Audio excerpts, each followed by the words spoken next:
आदाब नादरीन, मैं हूं मोहम्मद इब्राहिम। आप देख रहे हैं स्पॉट न्यूज। आइए देखते हैं आज की अहम खबरें।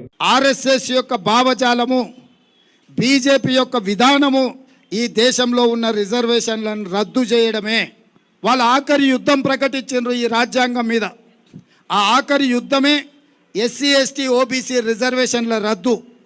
ఈ ఎస్సీ ఎస్టీ ఓబీసీ రిజర్వేషన్లు రద్దు చేయాలంటే 400 సీట్లు కావాలి. 2/3 మెజారిటీతోని లోక్సభ రాజ్యసభలో ఈ బిల్లును ఆమోదింపజేసి అన్ని రాష్ట్రాల మీద ఒత్తిడి తీసుకొచ్చి రిజర్వేషన్లను రద్దు చేయడానికి భారతీయ జనతా పార్టీ కుట్ర చేస్తుంది.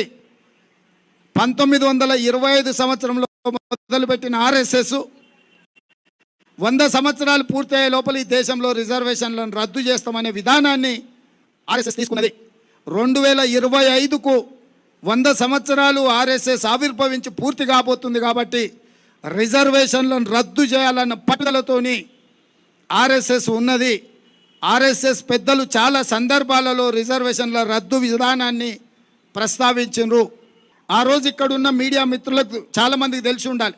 మండల్ కమిషన్ అంశం ముందుకొచ్చినప్పుడు కమండల్ తీసుకొచ్చారు. అద్వానీ గారు రథయాత్ర తీసి దేశం మొత్తం మత విద్వేషాలను రెచ్చగొట్టి 2 జాతుల మధ్యలో పంచాయతీ పెట్టి మండల్ కమిషన్ అమలు కాకుండా ఆ రోజు బీజేపీ అడ్డుకున్నది. ఆ రోజు చాలా మీడియాలలో ప్రస్తావన వచ్చింది మండల్ వర్సెస్ కమండల్ అని. ఈరోజు కూడా రాహుల్ గాంధీ గారు ఓబీసీ జనాభాలను లెక్కించి వాళ్ళ నియామకాల విషయంలో వాళ్ళ నిధుల విషయంలో స్పష్టమైన గిరి గీయాలని ఏదైతే అనుకుంటున్నాడో, ఎస్సీ ఎస్టీ రిజర్వేషన్లు ఇచ్చి అమలు చేసిన కాంగ్రెస్ పార్టీ ఇప్పుడు ఓబీసీల పక్షాన నిలబడడంతో బీజేపీ కుట్ర చేసి ఈ ఎన్నికల్లో కాంగ్రెస్ మీద విష ప్రచారం చేసి ఎట్లయినా నెక్కి రిజర్వేషన్లను రద్దు చేయాలనుకుంటున్నారు. అందుకే ఈ రాష్ట్రంలో ఉండే ప్రతి ఒక్కరికి నేను విజ్ఞప్తి చేస్తున్నా, ముఖ్యంగా ఎస్సీ ఎస్టీ మైనారిటీ ఓబీసీలకు, బీజేపీకి మీరు వేసే ప్రతి ఓటు మీ రిజర్వేషన్ రద్దు కావడానికి ఉపయోగపడుతుంది. బీజేపీ ఒక్క సీటు గెలిచినా మీ హక్కులను కాలరాయడానికే ఆ బలము ఉపయోగపడుతుంది. మీరు ఆలోచన చేసి నిర్ణయం తీసుకోండి.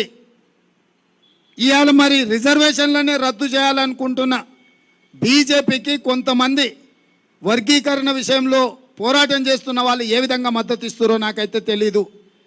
అసలు ఉన్న కొండ నాలుకకు మందేస్తే ఉన్న నాలుక ఊసిపోయిందని మీరు తాత్కాలికమైన స్థానిక రాజకీయ లబ్ధి కోసం ఏదైనా మీరు బీజేపీకి మద్దతు ఇస్తే ఇది 100% రిజర్వేషన్ల రద్దుకు దారితీస్తుంది. రిజర్వేషన్లు ఉండాలన్నా రిజర్వేషన్లు రద్దు కావాలన్నా అనే రెఫరెండంకి ఈ దేశంలో ఎన్నికలు జరుగుతున్నాయి. కాంగ్రెస్ పార్టీ రిజర్వేషన్లు ఉండాలి అనుకుంటుంది. ఎస్సీ ఎస్టీ ఓబీసీ మైనారిటీలకు అండగా నిలబడాలి అని కాంగ్రెస్ అనుకుంటుంది.